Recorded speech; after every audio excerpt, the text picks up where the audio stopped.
Ladies and gentlemen, welcome back to Pokemon Game Mechanics Explained, the show where I take a look over the vast expanse of the Pokemon competitive metagame and attempt to unravel some of the mysteries that are within it. Today, we are taking a look at the ability Sheer Force, which was introduced in 5th generation. This ability is in fact the most common Dreamworld or hidden ability, with 24 different Pokemon gaining access to it. Needless to say, you will most likely be encountering this ability at some point in your competitive journey. The main difficulty that many players face when they're trying to understand Sheer Force is it's just so goddamn complex. Not only does it impact specific move secondary effects, but there are some secondary effects that have priority over others, and some which are just outright ignored. Moreover, it also does some strange things regarding specific items. So, without further ado, let's have a quick look at what good old Bulbapedia has to say on the matter. Sheer Force does not negate primary effects, such as recoil, stat penalty for the user, increased critical hit rate, moves that never miss, moves that change power, 2-turn moves, etc. Sheer Force will, however, negate all secondary effects, such as reducing a foe's stat, increasing the user's stat, or causing a status condition. Moves that have both a primary and secondary effect will have only their secondary effect negated, and gain the power boost. Understand all that? No? Well, the main thing to remember is that the primary effects, the ones which generally you don't want to happen, will still happen, and the secondary effects, the ones that you'd kinda like to happen, won't anymore. But, in exchange for losing out on something like a burn or a defense drop, you'll instead gain a power boost from the ability Sheer Force. We'll talk about how Sheer Force interacts with specific items a little bit later on, but for now we're just going to concentrate on the primary and secondary effects with some visual examples. For this example, we're going to be taking a look at Darmanitan, which is perhaps the prime example of a Pokemon that has Sheer Force and also has access to a move with both primary and secondary effects, that move in question being Flare Blitz, of course. So, to start off with, we're going to use a Darmanitan that does not have Sheer Force, and we're going to see how much damage it can do with a Flare Blitz. So, taking a look here, it's going to smack the Milotic right in the face, and it's going to go down to just over 50%, stay in the green, but as you can see, not only is the Milotic burned by the Flare Blitz, but Darmanitan also takes the recoil from the Flare Blitz recoil damage. So in this scenario, both the primary and secondary effects occurred. The primary being the Flare Blitz recoil, which will happen 100% of the time, and the secondary being the burn, which will be a 10% chance. Now let's take a look at the example with a Darmanitan with Sheer Force and see the difference. Obviously the Flare Blitz is going to be doing more damage because there's going to be a higher output of power. The recoil will still occur from the Flare Blitz recoil, being the primary effect, but the secondary effect, which is the chance for a burn, will not happen. So this is sacrificed for the fact that the Flare Blitz clearly does a significant amount more damage to the Milotic there.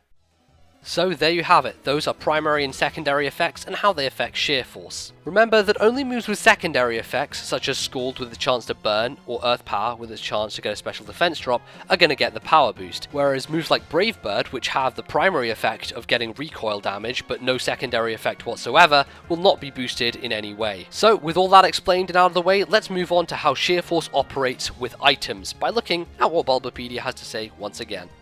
If, and only if, a move is boosted by the effect of Sheer Force, it will no longer trigger effects that activate after attacking. This includes the effects of Eject Button, Shell Bell, and Red Card.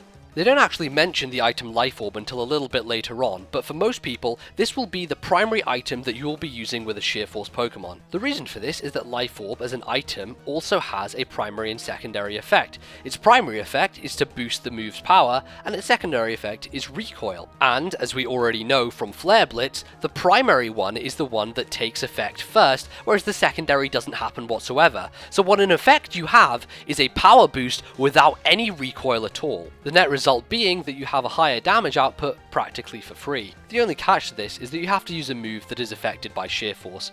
If you don't, you'll take Life Orb recoil and you will not get the power boost from the ability. So without further ado, let's take a look at some visual examples with the aid of the perfect Pokemon for Sheer Force plus Life Orb, that is of course Nidoking. So for our first example, we're going to take a look at a move that isn't boosted by Sheer Force, which is of course Earthquake. When Nidoking uses this move, it is going to take Life Orb Recoil. It is not going to get the Sheer Force boost, but it will get the boost from the Life Orb, as you can clearly see. So on the next turn, I'm going to use a different move, which is Earth Power. Now Earth Power has a secondary chance to it. Its secondary ability is to get a special defense drop. It has a chance to do this, but instead of obviously doing that with Sheer Force active, I am not going to take Life Orb Recoil. I am not going to get the special defense drop, but I will get a boost in power from both the Sheer Force and the Life Orb, and as you can see, no recoil occurs, and I do a little bit extra damage. Conversely, if I was using a Nidoking which didn't have Sheer Force and I used Earth Power, I would still take Life Orb Recoil. Sheer Force is the major component in this. If Sheer Force is not present, Life Orb is still going to occur, and with this Nidoking not having the ability, it's going to take the Life Orb Recoil, not going to get any other boost apart from that. But MBZ, I hear you cry. Bulbapedia said that other items are affected. Worry not, children, for I have a solution to show you. In this example, Shell Bell is the item that my Nidoking is holding, so in order for that to work, I'm going to have to wait for this Jellicent to inflict some damage. But the net result is essentially going to be that if I use a move which is boosted by Sheer Force, I'm not going to feel the effects of the Shell Bell, which is something that you wouldn't really want to do. Not that Shell Bell is really used in competitive play at all, but it's not going to happen. As you can see, I'm going to go for the Earth Power on this turn, and you will see nothing happen to Nidoking. He'll just sit there as Jellicent recovers. However, on the next turn, I'm going to go for the Earthquake, which, as we know, is not boosted by Sheer Force, and because of this, I'm going to get a little bit of HP back from the Shell Bell, as I have done damage to the Jellicent without using a move that uses Sheer Force, and so Shell Bell does activate. So, there you have it, Shell Bell with Sheer Force is negated. Final item that I'm going to talk about regarding Sheer Force is Red Card, and Eject button works in the same way. Essentially, what happens with these is slightly different from other items.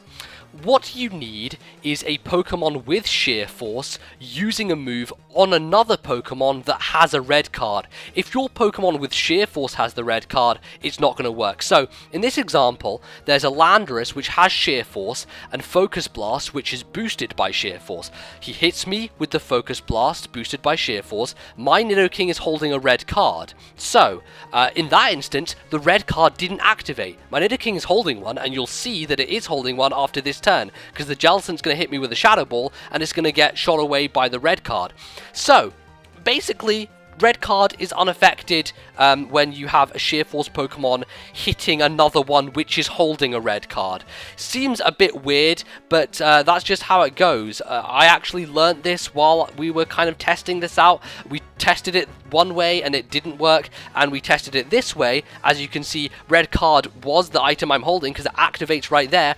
It didn't work whatsoever when Landorus used Focus Blast though, because of Sheer Force. So I hope you guys learned something from this, and I hope you have enjoyed so far.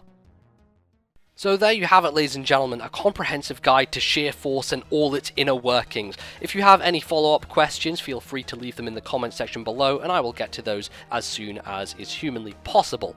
Otherwise, do leave your suggestions for any other topics you would like to see me cover in this series. Feel free to leave a like and support the series so that other people can see it. That would be much appreciated. Otherwise, I'll see you guys next time on the next edition of Pokemon Game Mechanics Explained. Goodbye.